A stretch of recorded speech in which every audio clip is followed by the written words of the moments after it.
So this video is going to be about aligning scans. So when you receive a set of 3D scans of a performer doing various expressions, usually what they'll do on the day is get the performer to rest their head against something to try and keep as still as they can. But, no matter how still they are, you will end up with some movement.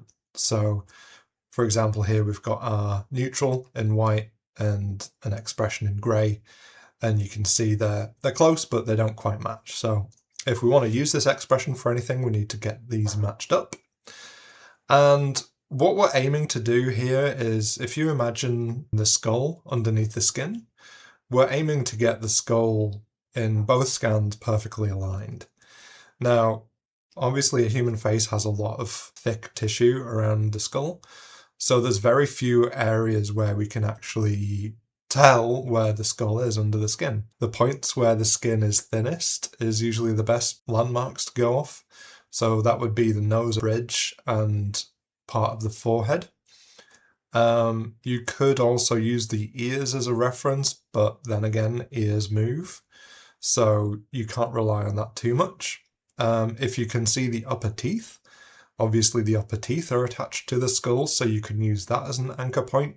Also worth noting, in some cases you will get these little tracking markers included in the scan, which can be useful as an initial alignment, but if it's on something that can move, like the hair or the scalp, it's not going to be completely reliable to align just using this. Honestly, there's no perfect way of aligning scans. It really is a matter of using your own judgment and aligning it as best you can.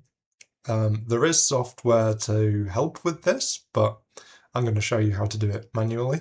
So if we take the scan that we want to align and we move the pivot, and I'm going to move it to the bridge of the nose. I'm just going to make this a little smaller.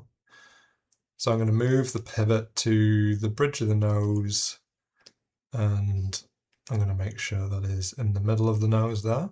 And I'm just going to start shifting this into the right place. Now, really, I'm just doing this by eye. So you want to translate and rotate only. The scans will all have the correct scale, so you shouldn't need to worry about that. And it really is just an incremental process of making a little change, checking the fit, and rinse and repeat. So it's also worth bearing in mind what the expression is. So in this case, I can see that the tip of the nose might be a little bit pushed up. The skin in the forehead is being pulled down. So it's worth bearing that in mind to know where the differences are likely to be. So I'm also looking at how much skin I've got poking through on one side compared to the other. And we can rotate on this axis to compensate for that. And I'm also looking at the tips of the ears to see if one side is sticking up more than the other.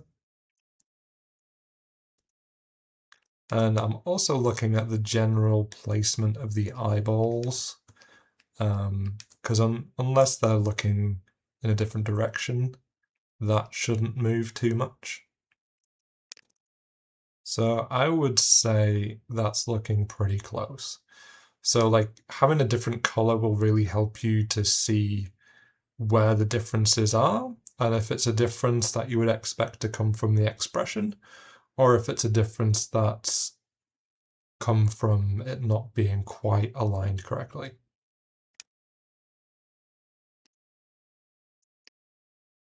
That's looking pretty good to me. It's looking pretty even, like on the size of the jaw there. We have a little bit more ear coming through here, but with this expression, we're mainly just focused on the eyes and the lips. So I would say that is good enough. And then lastly, don't forget to freeze and reset your transform before moving on.